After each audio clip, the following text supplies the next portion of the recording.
Okay, we're gonna restore this 1995 Trek Mountain Track 830. It's got a lot of original parts on it, even an old school bike computer, cantilever brakes, Altus hubs.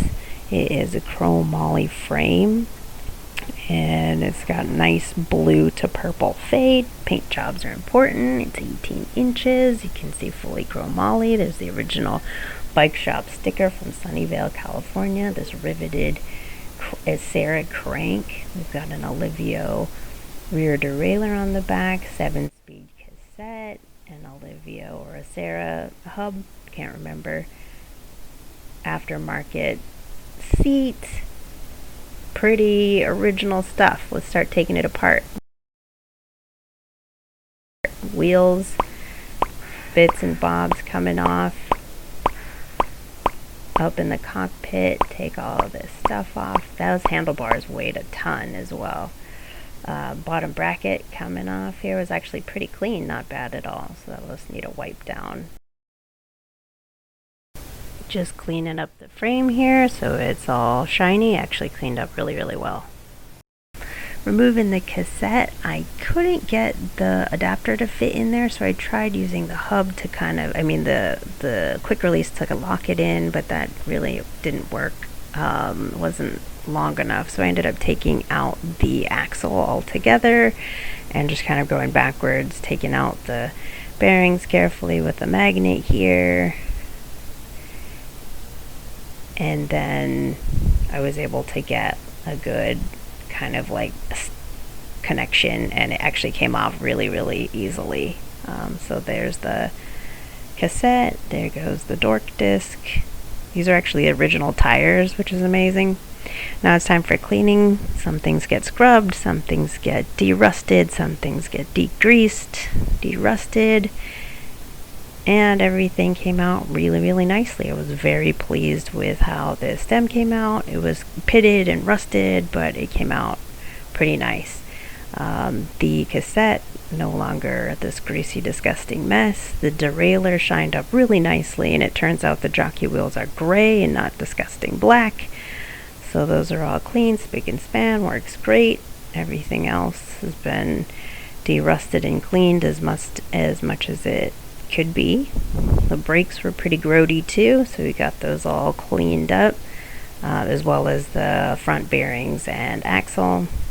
The wheels got all cleaned up inside, and they were kind of pitted and rusted. All of that came out pretty well, so they're actually looking pretty shiny. Nice.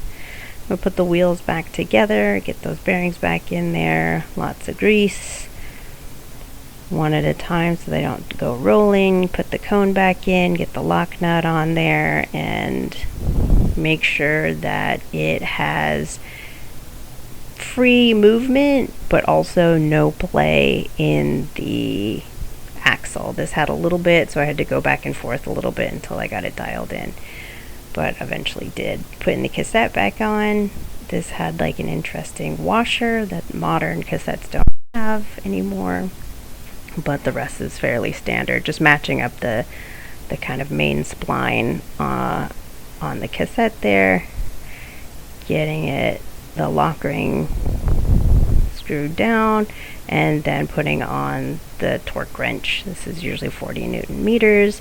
The cassette itself kind of makes its own locking sounds, but you can feel in the torque wrench when the torque wrench clicks over, which is kind of this final one, and you feel that in the handle. So that's 40 Newton meters. Looks good. Getting the bearings into the other side. Get them all greased up, dropped in there, and positioned around.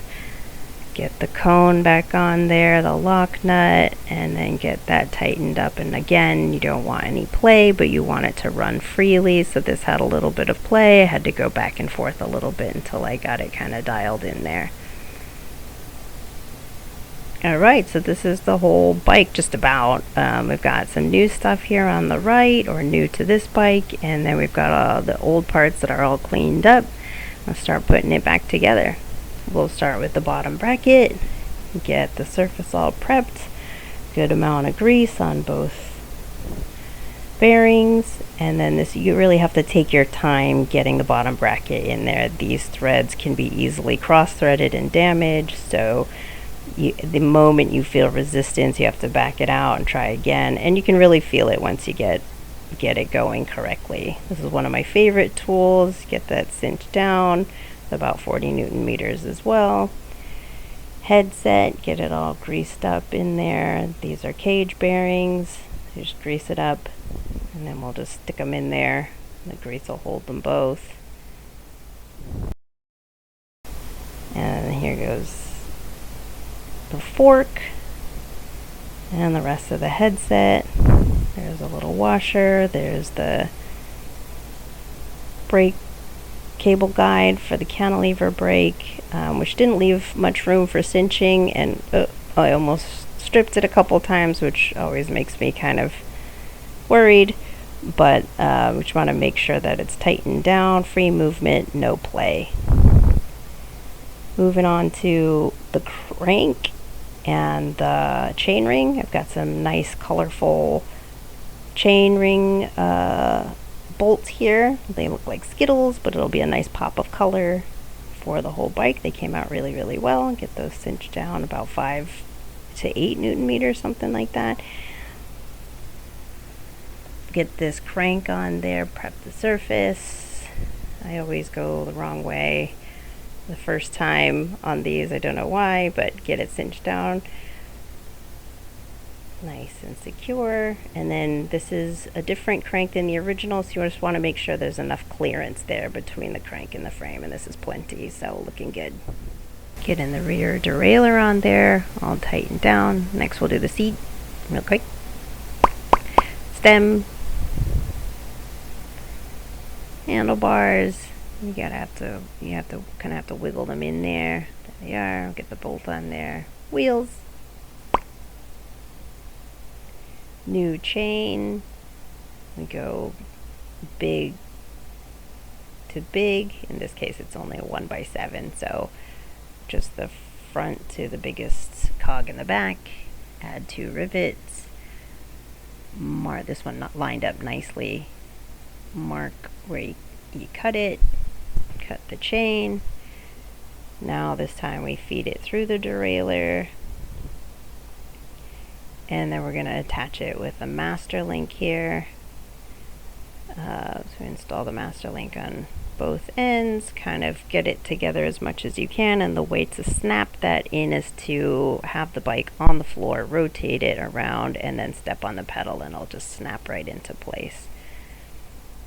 Moving on to the brakes. These are the kind of brake spring housing. They're 30 years old and busted, so I found 3D prints online and printed them at the local library. They came out really, really nicely. So I mounted them on the brake calipers, and they fit snug. They felt pretty good, but when I went to put the spring inside them, I realized the hole in the 3D design is on the right, but the original it's on the left, and this is important for the spring tension.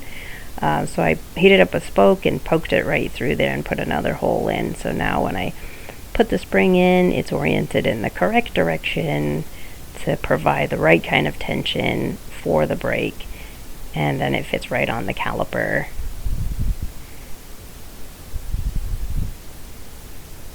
Neatly, and it's good to go. I'll flip that brake pad over. Getting these brakes on, it's important to check that the tension is in the correct direction. These are all pretty good. Got some nice cool stop brake pads on this side, which are a little bit longer. This is an old 7-speed shifter, down tube shifter that I put on this fake Paul thummy adapter. It ended up not working. No matter what I did, I couldn't get it to stay. I tried shimming it, so it just didn't work. It's a piece of junk. I still like AliExpress though. So I bought a 7-speed trigger shifter. Happy days. Gonna install it, just measuring the distance. Now we're going to run the cable and the housing. The housing I've already measured for the kind of ideal route. I love these little cable bumpers. You just don't see them too often anymore. Cable continues on its path all the way down.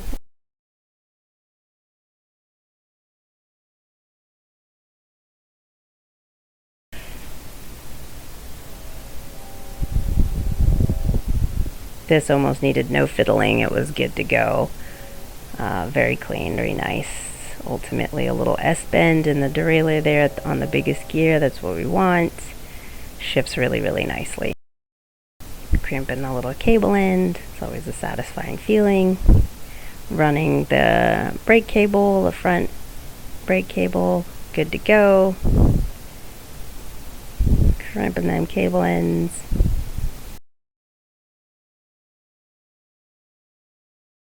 This was a very short cable housing that I ran. I think originally it runs completely outside, but I ran it through here and had to make that special piece. This is my favorite tool to pull the tension out of the cable. Brakes are all good to go. Crimping a cable end. I use rubbing alcohol just a little bit to help get these grips on, but it still takes about 2 minutes on each side to struggle with them, and then you have to make sure the alcohol gets dried up. Getting those bar ends in, which took a little bit of faffing, but got it. And here it is. Trek Mountain Track 830 re-envisioned, brand new 7-speed shifter, new cable, new housing, completely renewed and clean. Nice 3D printed part there. Nice clean rims and spokes. Still obsessed with these little bumpers. Brand new seat, de-rusted parts. Nice paint job, little pop of color on the chain ring there. Nice shiny derailleur. New chain, clean cassette.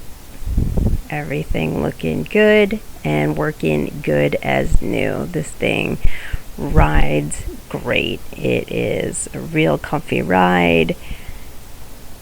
It can be fast if you want it to, but it's great for getting groceries. I throw a basket on there and it's chill. Alright, y'all. Thanks for watching.